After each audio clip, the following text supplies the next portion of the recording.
नमस्कार मित्रांनो, संकल्प न्यूज चॅनलवरती आपल्या सर्वांचं पुन्हा एकदा सहर्ष स्वागत। आताच्या क्षणाची सर्वात मोठी आणि महत्त्वाची बातमी समोर येत आहे। सविस्तर बातमी जाणून घेण्यापूर्वी आपण जर चॅनलवरती नवीन असाल तर चॅनलला सबस्क्राइब करा, बेल आयकॉन प्रेस करा।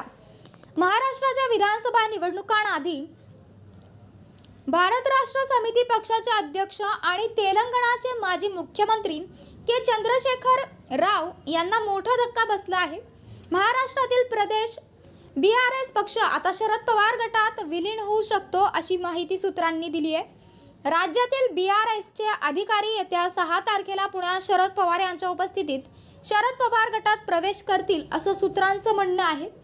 राज्यातील बीआरएस पक्षाच्या प्रमुख नेत्यांची आज शरद पवार यांच्यासोबत बैठक पार पडली आहे। यानंतर ही माहिती समोर आली आहे।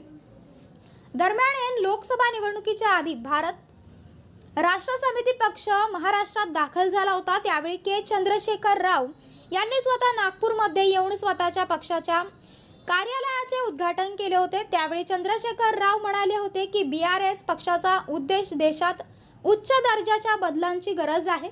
आम्ही आमची सुरुवात महाराष्ट्रापासून केली, यानंतर आम्ही मध्य प्रदेश, राजस्थान असं करत पुढे जाणार आहोत। मात्र आता महाराष्ट्रात त्यांच्या पक्ष अशा गुंडाळण्याच्या तयारीत असल्याचं दिसत आहे। यातच तेलंगणा विधानसभा निवडणुकीतही पक्षाला मोठ्या पराभवाला सामोरे जावे लागले होते।